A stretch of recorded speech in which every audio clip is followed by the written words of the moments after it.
For the event, download the supplemental regulations for the event.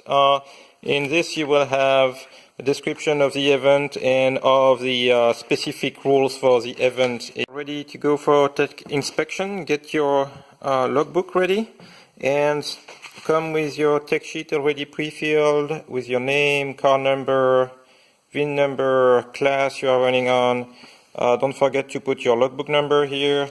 And everything that is written team should have been checked by you before coming to the event.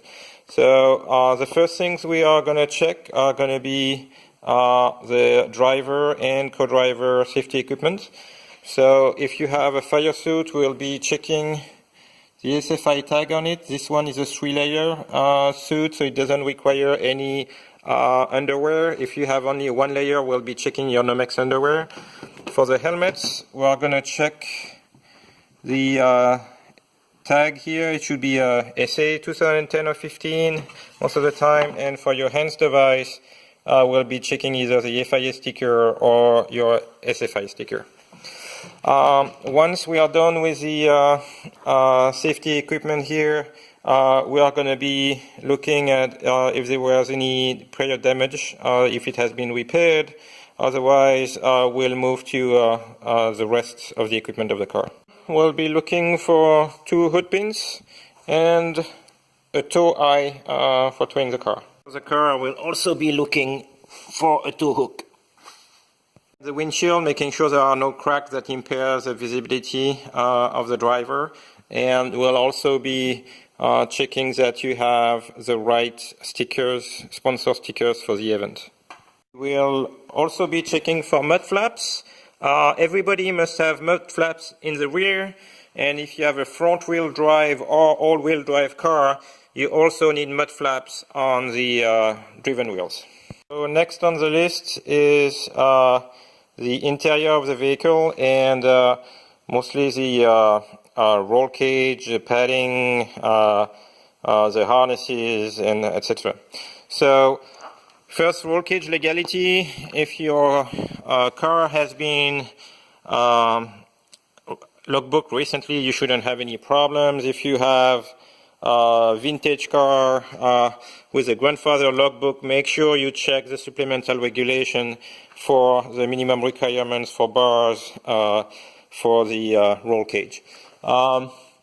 Then we'll look at the padding. So that's one of the things that people sometimes fail, is that you need protection for everywhere your head can reach in case of an impact with your helmet. So here you need padding on this bar on the side, you need padding on your roof bars, and you need padding here in the front. That padding here is optional, that's not required. Same here, I like to put the padding just on the bar behind the seat here, but that's not mandatory. And you need to get the proper SFI rated padding that you could see on the logo should be on the padding. If you come with noodle padding like this, that you use for swimming pool and stuff like that, that will fail tech. You need high density padding. So for seat belts, the belts should have on them a sticker like this. So if I look at the sticker, it tells me it's valid until 2021. So we are gonna just check that there is no rip or tear in the belts. If you have belts with attachment like this that have a provision for a pin here, you must have the pin in. Otherwise, the buckle is going to can open on you and release. So we have a belt with a pin, and you can see inside we have a pin in the hole to prevent the belt from opening. Also, make sure that your belt angles are correct. Make sure that your bolts on the seat mounts here are tight, and if you have a seat mount that is bolted to the floor, make sure also that everything is tight. We'll be shaking the seats to make sure that they are not moving and there is no play in the seat. Making sure there are no open holes on either side. And if you have holes, put plugs in them, and we'll also be checking the firewall under the hood. The doors should be covered, no sharp edges sticking out of the... You don't need a full door card, but the door should be in the front where the occupants should be protected so that there are no sharp edges close to the driver or co-driver. So we'll be checking the fire extinguisher.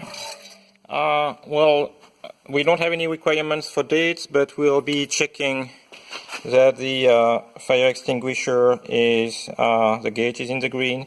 If you have a powder fire extinguisher that sits at the bottom of the car like this, it's a good practice before every rally to just tap it on the ground to make sure the powder is not caked at the bottom.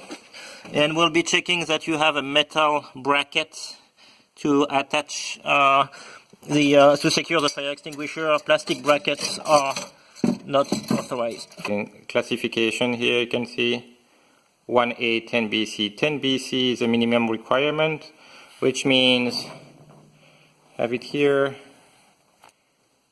A is for wood and paper, B for liquids, C for electrical equipment.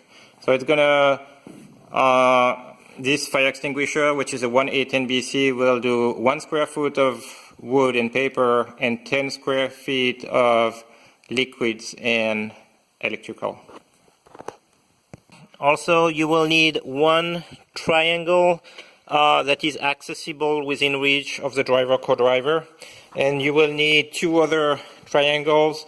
You can have them all in the front if you want. Oftentimes people have it just in the trunk. We have our 2 extra triangle, and we will also be checking if you have a tow rope. So here we have a tow rope in here. It's your responsibility to check that your spare tire is secure. We are not requiring a spill kit for the Rallysprint, but if you have one, you can just leave it there. First aid kits are not required for the Rallysprint, but it's always good to get ready and have one handy in the car.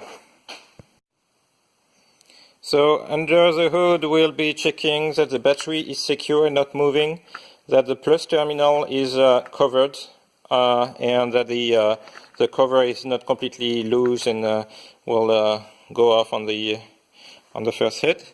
We'll be also checking for holes in the firewall. Make sure everything is plugged, that there is no risk of fire going through the firewall because it was cut and you have holes. And if you have a car with a turbo, we'll be checking the turbo restrictor. So you will have here on a Subaru, the turbo restrictor is here by the turbo, so you have to remove the intake hose here so that the inspector can get with his gauge. We'll just loosen this hose clamp, loosen this one, disconnect the MAF, remove those 2 hoses, unlock the top of the airbox, and pull the airbox out. So now we have the entrance open here, and the first thing we're going to do is take the inspection camera to check the presence of the restrictor. We do have a simple inspection camera here, and I'm going to insert the camera inside the intake, like so. You can see the restrictor in front of the turbo, that metal part here that is in the front there, and restrict the hole entering the turbo. So now, we have nothing obstructing the inlet. So the next step is to get the gauge. So for the Rallysprint, everybody uses the same 34 millimeter restrictor. Okay, so this thing has been this device is measuring a tiny bit above 34. So if it fits inside the turbo, inside the restrictor, that means your restrictor is too big and you are going to fail tech. So the way it works is that we're moving the camera for now.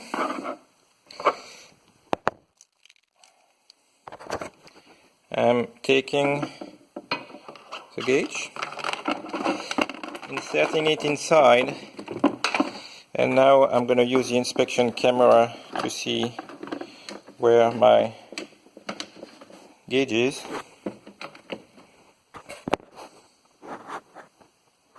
So here the gauge is inside the restrictor. I try to turn it around and push it inside to see if it's going to fit or not, and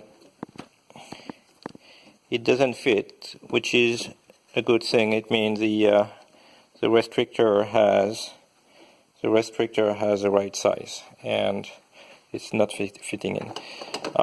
If I was using